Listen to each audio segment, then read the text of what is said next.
Hello everybody, welcome back to Let's Play Hearts of Iron 4000 Week Reich. As India, let us continue on from where we just last off. So we have defeated Pakistan in their war, and we're currently now having the 118th session of the INC. It is a 161-day focus, but I mean it's gonna take a while to get this finished up. But presumably we're going to be getting some events regarding this at some point. And aside from that, we're trying to influence Afghanistan. We're influencing Burma a little bit. The Narvik incident. In the northern town of Narvik, Gestapo agents reportedly responded to a tip-off of resistance activity in the town. The situation was made worse by the Gestapo using overhanded tactics to try and sniff out the resistance by taking hostages at a local hospital. When resistance did not appear, the hostage situation quickly turned into a systematic murder of patients and doctors inside of the hospital. The situation has outraged the Norwegian public, and there are now serious doubts about the ability of Quisling to protect the Norwegian people and their sovereignty. Who would have guessed that would be the case? The 1951 and 1952 Ranji Trophy. In the 1951-52 season of the Ranji Cricket Cup concluded recently, with the Bombay cricket team taking the trophy in an agonizing final against Holkar. Holkar won all of these zone matches and reached the inter-zonal knockout matches, where it beat the Northern Service teams in the semi-finals. Sadly, Bombay won the finals 596-410 and 442-97, taking the cup with them to the south. Among the stars of this tournament, Hamu Akiyakari of Services had a most runs with 552 accumulated, while the most wickets were made by Datu Padkar of Bombay with 32. The tournament concluded with the South team celebrating alongside their fans and taking home the trophy for the 6th time. Those scores seem extremely high. I thought basketball had high scores, but getting up to the 500 is wild. Belgium declares a republic. The exiled government of Belgium has approved a massive constitutional change recently. Among other smaller changes, the new constitution has officially abolished the throne of Belgium, changing the system of government to a republican one. This is considered by many to be a mere symbolic move, a gesture that the exiles have completely given up on the royal family, which still lives in the occupied mainland, seemingly uncaring for the current happening in their subjected nation. In practice, this doesn't really change much for the exiles, even less so for the Congolese natives. The position of the monarch as a figurehead of state is replaced by that of the president, who shares the same functions the king once did. Today, almost 160 years since the United States of Belgium was created during the Revolutionary Wars, the Belgians have returned to republicanism. Do we not get events? I feel kind of crazy that we haven't had any points here. With the recent domestic issues and challenges to both states' leadership presenting themselves, it is time that a new session of the Indian National Congress be called in order to address and hopefully solve these issues. It is fairly clear that some will attempt to directly seize power for themselves if both states were to fall, as numerous political factions emerge within the INC that could possibly wish to see themselves at the helm of the nation. With the matter of rural, social policy, and foreign policy issues are at stake here, with various factions all having slightly different ideas on how these issues should be potentially solved. Again, I'm assuming. Again, this was pointed in the mod as being one of the as being updated. Britain has tested an atomic bomb for themselves. Today, the British government announced that the United Kingdom has achieved what only the United States and, well, recently Nazi Germany had accomplished: the development and testing of an atomic bomb. With tensions already high between the two European powers across the channel, the development of Britain's own nuclear capabilities is only likely to increase the chance of war re-erupting in Western Europe. In Britain, it is being hailed as a great achievement and a sign of Britain's determination and ability to defend itself from any German aggression. The German government itself has not released a statement, but it's likely that is worrying news in Berlin.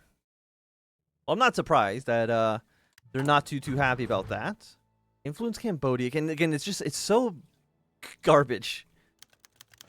And we do want to influence Belushi politics. Hey, there we go. Okay, I thought it took a while. It did take 40 of the 161 days, but we got there eventually. Why can't I do any of this? Because we don't have guns. Fair enough. INC session begins. With the end of the extraordinary matter of our northwestern provinces, Boss has chosen to bring together a new session of the Indian National Congress, the second since our War of Independence concluded, and a third in this century. The Congress has drawn hundreds of individuals from India's northern, southern, eastern, and western frontiers, all united for the purpose of furthering Indian self-governance and socialism. A mass organization spanning the country as large and diverse as Mother India, the Congress is quite divided on certain issues, and several groups within the Congress exist, though there are three dominant: the Orthodoxy, led by President Nehru; the Agrarians, led by a Gandhian and farmer leader N.G. Ranga; and last but certainly not least, the Sahadists, under the Apatist president of the Congress. Congress President Bose opened the session with a speech in Parliament House, now serving as the abode of the All-Indian Congress Committee. In the address, he expressed his hope that the Congress session will mark the beginning of an era of peace, development, and social progress. His speech was followed by from President Nehru, who condemned all cults of personality in the world, citing it as antithetical to Marxism. So, okay, Moldovan, the Sultan of the Maldives has accepted into the United Nations, with a plurality from a majority of the Security Council. Okay. Well, congratulations to the Maldives, you silly goobers. So I'm not too sure. Do we want to go for the subhottest, the agrarians, or the Orthodox? So the Orthodox right now is led by the president. We are not the president. We're the chairman, I think, of the INC. So the Orthodox, I'm kind of leaning towards going for the subhottest here, as opposed to the Orthodox. The agrarians don't interest me too much. I think we'll probably go for the hottest if I have a choice in the matter. But we'll kind of see, you know, as things. Oh well, there goes President Nehru, anyways. President Nehru killed in a car crash. A tragedy has struck our young nation. Our nation's president, Jawaharlal Nehru, died in a tragic car accident this morning. His car was going through Connaught Place on his way to the Parliament House when, if out of nowhere, a truck carrying mangoes came roaring from a nearby alley and collided headfirst into the left side of Nehru's Cadillac 60 sedan, killing both him and his driver instantly. The driver of the truck has not yet been found, despite the efforts of the police, and a search is underway through Delhi. Prior to his death, Nehru was the leading member of the Congress Working Committee and a veteran of the independence struggle. Under the British, he was imprisoned 9 times and for almost as many years. Widely seen as the leader of the moderate Orthodox faction in the Congress, Nehru came to political blows with Bose in the period shortly before his death, or what Nehru viewed as a growing personality cult around the Congress president. In the aftermath of Nehru's sudden death, an outpouring of grief has flowed throughout the country. A state funeral is already in the works, and Bose has proclaimed a week of mourning in his honor. He has left behind a legacy that shall not be forgotten, in both terms of India's independence and his own politically minded family, including his daughter, a promising young member of Delhi's Pradesh Congress Committee. An unbelievable tragedy. So presumably we get a new president, and who we choose may or may not influence kind of which faction is going to become a little bit more popular. The Norwegian Revolution. The simmering anger at the Quisling regime amongst most of the Norwegian public has finally been let loose. After countless acts of incompetence and violence initiated by the Quisling government, the people have risen up against the Quisling and his government and have taken control of most major cities. With the majority of law enforcers and soldiers defecting en masse, the German garrisons of the Norwegian government were overwhelmed. The Resistance Council has assumed temporary control for Norway, and it is likely that it will be invited to invite the line of exiles back to Norway in the near future, including the return of Norway's rightful monarch. Berlin is yet to comment, but it can be assumed that they will not let democracy establish itself within its sphere. So right now, Norway is paternal autocrat. They have a resistance council. Presumably, Germany is going to invade. We're already at 26% world tension. Germany takes the atomic bomb. Chinese revisionism. Threats from actions. Okay. And a new president. While the nation still mourns the sudden tragic death of our president, Jawaharlal Nehru, the party must not waste time in choosing a successor. The president is an important and symbolic, powerful role, embodying the nation in the position of ceremonial head of state. The party will deliberate on who will fill Nehru's larger-than-life shoes. Okay, so the agrarians, the Orthodox, or the Spotist. Does they, revolutionary... Okay, so you're all in our cabinet. Okay, so I don't know if I actually get to choose you. We got the genius, Karplani, as Mahatma would desire, or for Shegal for equality and socialism. So we're going to boost up the Sahadis a little bit here. 20 points for Iranian constitutionalist. Gains maximum tier by 1, and this gets sent to the constitutional government. So that gets sent to you. How many troops do you guys have?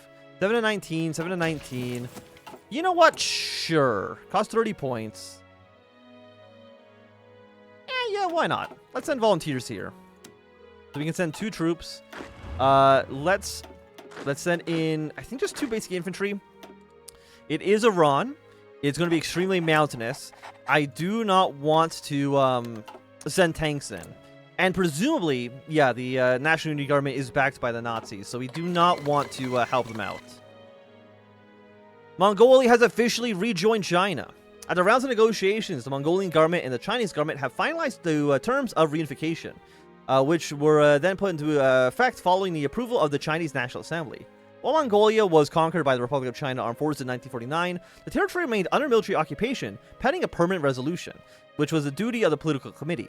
This arrangement has finally come to an end following the recent ratification of the peaceful reunification agreement between Mongolian autonomy and Chinese sovereignty. So they are now a special administration region here. Again, let's see, what do we have? High Middle Eastern, okay, I want a high Middle Eastern decisions, please. Secure more donations. I do want to hide you, because I don't want to see you right now. And urban agitation modifies, yeah, sure, let's spend 20 points on this. I think it seems worthwhile. Currently, they're at 3, stage 0 still. Bureaucratic incompetence. And they are at, they only have like 1% support. Oh, no, they have 2% support, okay. We'll try our best, because right now we're at 35%, which honestly is not like that incredible. But we'll try our best. On the British, as the ruling party of India, the INC not only has to focus on domestic affairs, but also international issues, especially those concerning India's former colonial overlords, the British. Throughout their rule, the British exploited India's land and her people, with the scars that have left still affecting the country to this day. Yet, despite this, some of the party want to pursue a conciliatory approach with them, arguing that continuous conflict with it is not advantageous to anyone, and for pragmatism's sake, it is time to work on rebuilding relations. Other party members are also arguing for a neutral approach, ignoring them, offering no concessions, but not trying to antagonize our former enemies either. Other, even more militant party members are utterly opposed to any reconciliation and are calling for continued confrontation with the British Empire on the world stage. With a variety of different perspectives, the INC must now make a decision on what stance it'll take regarding the United Kingdom. Okay. Who cares they're gone? Let's focus on ourselves. Bury the hatchet. Or, John Bow will never be welcome here. Get the British out. We're going to make, not Goa. And I guess you're French. But both of these little areas here, Pondicherry as well as Goa, they need to be reincorporated back into India. Like, that is just, that needs to happen. Same with Ceylon. I'll bring Ceylon into India as well. Why not? I think we deserve it. If you disagree, I disagree with you. How does that feel? Okay. Congo Civil War. The already delicate political situation in Belgian Congo has reached a boiling point, as ethnic and political tensions between the ruling European minority and a black majority have torn the Belgian Congolese state to shreds. With the retreat of the Belgian government to Leopoldville a few years back, many expected the native African majority to get a larger representation in the country's affairs. But years of government neglect and colonial discrimination have culminated in an open rebellion. Several African organizations have met in the city of Kisangani, proclaiming the independence of the Congolese Republic, investing Patricia Lumbaba as its president. A serious uprising in the north of the country followed as colonial authority there broke down, and the colonies of Rwanda and Burundi also following the proclamation of sovereignty. We got Belgium versus the Republic of Congo. I don't think we can send volunteers. We can send volunteers. Okay, so we're not allowed to intervene because it's not high on our priority list. And the Green Revolution. As India continues to modernize, a divide has emerged in the INC as a broader strategy and prioritization of our path for economic modernity. Many are arguing that the path to prosperity is industrialization, pointing out that India has the potential to be a manufacturing superpower and following in the footsteps of the West and the late USSR.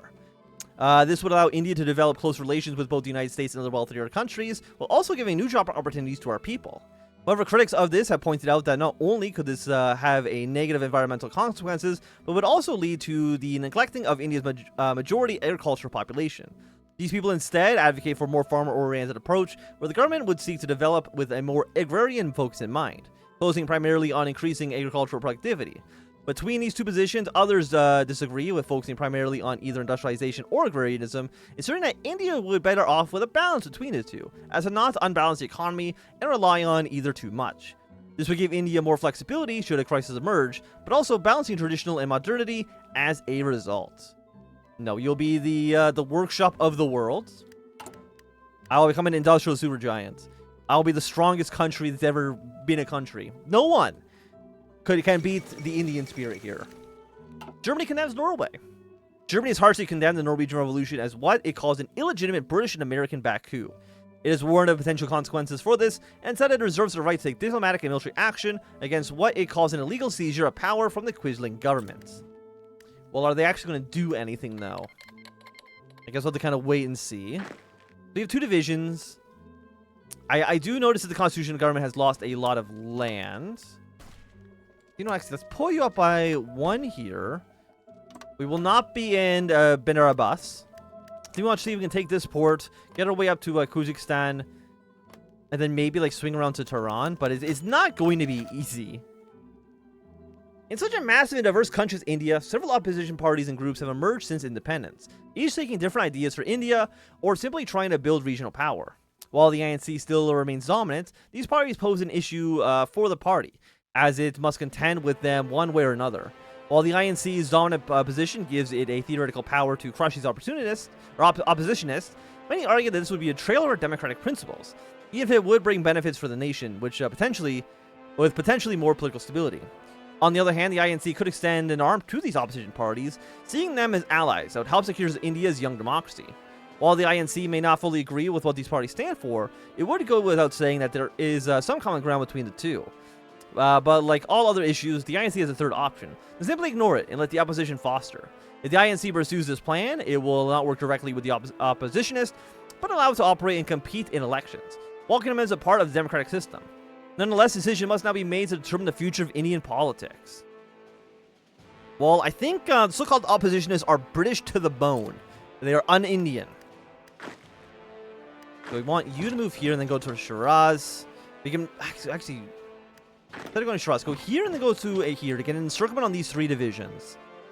I think that'll be really, really nice. We do have some German troops here in the north, which is not great. Because I'm assuming the German troops are probably going to be better than anything that we can offer, but we'll have to kind of see.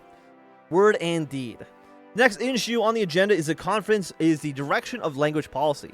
India is a vast nation of countless languages and dialects, and deciding which, if any, should be promoted above others for the administration is not an easy task. At the moment, the constitution recognizes 3 official languages: English, Hindustani, and Tamil. These 3 languages have formed the basis of a new centralized Indian state, but the details of policy have not come without their own controversies. For one, some have argued that emphasis on just 3 dominant languages is far too centralizing and neglects the true extent of linguistic diversity, leading to oppression of minor regional languages. They have promoted allowing more recognition of local languages and user administration and official purposes on the local level alongside the big 3. Second, there is a debate on whether the standard Hindustani should undergo a process of Sanskritification, adding more Sanskrit influence to create a true Indian national language. This is a policy supported by many in the Hindi belt, and it would bring the official language closer to their dialect. But others resent the attempt in which the further linguistic national centralization. The party will have to debate and decide which, if either of these 2 policies, should be prioritized. Okay. Sanskrit. Allow some more leeway. And you know what? I mean, is there any difference here, or... you know what? We're going full Zapatist, full Bose. I think we might as well just kind of continue on with that track. Why change things now, when everything already is going so great for us? On. A new film has hit theaters across India, directed by Mehboob Khan, and starring Dilip Kumar, Nimi, Pranath, and Nadira. On is the first ever Technicolor Bollywood movie. The story follows a charming local man, Jai Telik, and his quest to tame the heart of Princess Rajshri, and show her the life of the common people, in the face of her brother, Shamshir, who wishes to destroy the kingdom. The film has reached critical success and is set to earn $65 million at the box office, the highest grossing Indian movie ever to date. Another Bollywood masterpiece. The Tale of Two Cities. Within Asia, 2 rising enormous powers dominate: India and China. The Chinese under the KMT, though nominally anti-imperial revolutionaries, have cruelly crushed communists within their own territory, and now seek to dominate Asia, contain their own ascendants, and seize total control of the Himalayas. All are agreed that China is the key rival and potential threat to be opposed, but the question stands on who exactly are the enemy. Some view the Chinese nation in general as an inevitable rival, given its powerful position on the continent and its ability to influence all of Asia, and see little point in working with any Chinese factions. To them, the Chinese people will always be a rival to the Indian people for preeminence on the continent. Others argue the problem lies in the current leadership of the Kuomintang. which has turned to the right. And that we should work with the opposition faction, including the Chinese Communists, to help bring about a change within China towards a more friendly outlook. It is not the Chinese people, but it is their government, which, again, is for the jihadists. Is there anything else we can do with you right now? No, we got 3 more days. I'm guessing once this is finished, we can get for even more donations. Get us up to 10. And do a little bit of peasant agitation. Sounds great. University agitation foiled. Despite our efforts, our sponsored university protests in China have been suppressed, with the ringleaders arrested and student bodies as the whole dissuaded from strict curfew and having been opposed across various university campuses. While disappointing, this is merely a small issue in the grand scheme of things, and we can always balance back and organize yet another protest within the near future. So is this saying that China gets negative 50? Yeah, okay, that actually just affects China, which is fine. In Greater Syria, Antoun Shideh, leader and dictator of the Axis-backed Middle Eastern regime in Syria, has declared that the dream of Greater Syria will be realized, including through the force of arms if necessary. Boasting of the might of Syria's armed forces, he announced that the nation will not rest until its borders stretch across the whole Levant and Fertile Crescent, uniting the region under one rule, as he and the SSNP have always intended. Although Shideh's regime has always been a threat taken seriously by its neighboring countries, this sudden aggressive rhetoric is sure to cause more alarm among the leaders of various Arab and Middle Eastern countries. And we'll have to see what their reaction will be. The Middle Eastern's Hitler. But I will say with that, it's going to be a good time for us to end this episode. If you enjoyed, thumbs up. Did not enjoy, you can always thumb down. You want to see more? Subscribe. And goodbye.